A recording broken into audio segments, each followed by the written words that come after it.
Une nouvelle limite qu'on a déjà vue pendant le chapitre des suites, c'est quand il y a une double racine carrée. Donc là, on voit bien, ça fait plus l'infini moins l'infini, forme indéterminée.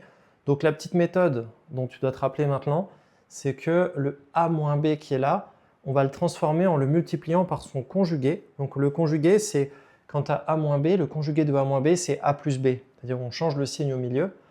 Et donc en ayant a plus b facteur de a moins b, ça fait a carré moins b carré. Donc l'idée, c'est de faire apparaître l'identité remarquable a carré moins b carré.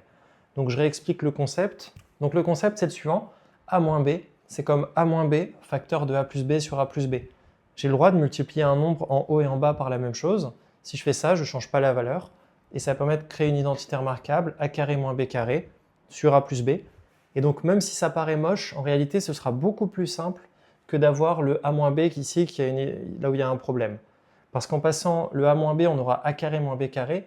Donc les carrés vont enlever les racines carrées qui sont ici.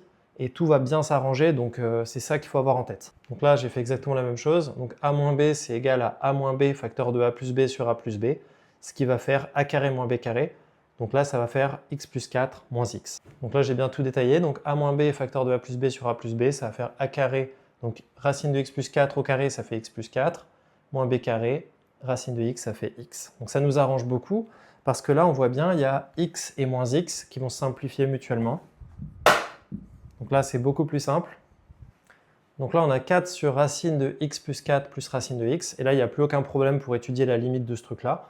Donc là, on va juste calculer, on voit que c'est un inverse. Donc infini plus infini, là, il n'y a plus le moins au milieu, donc on n'est plus embêté. Ça fait bien infini. Donc constante sur infini, 0. Voilà, donc j'écris tout et on est bon.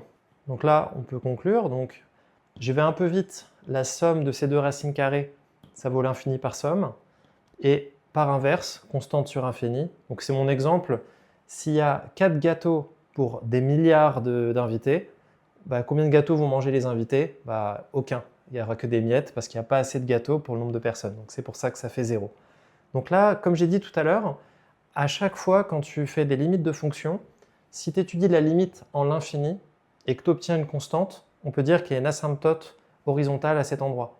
Donc là, on sait qu'en plus l'infini, il y a une asymptote horizontale d'équation y égale 0. Donc dans une autre vidéo, je montrerai graphiquement ce que ça veut dire.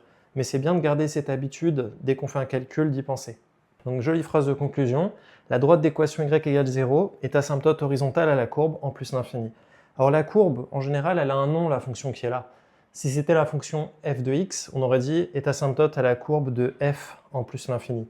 Bon, j'ai pas mis de nom, mais souvent elle aura un nom, donc il faudra le mettre dans la phrase. Et donc 3 éléments pour une asymptote. Donc y égale 0, c'est la limite qu'on a trouvée qui était une constante. Donc ce serait une droite horizontale y égale 0.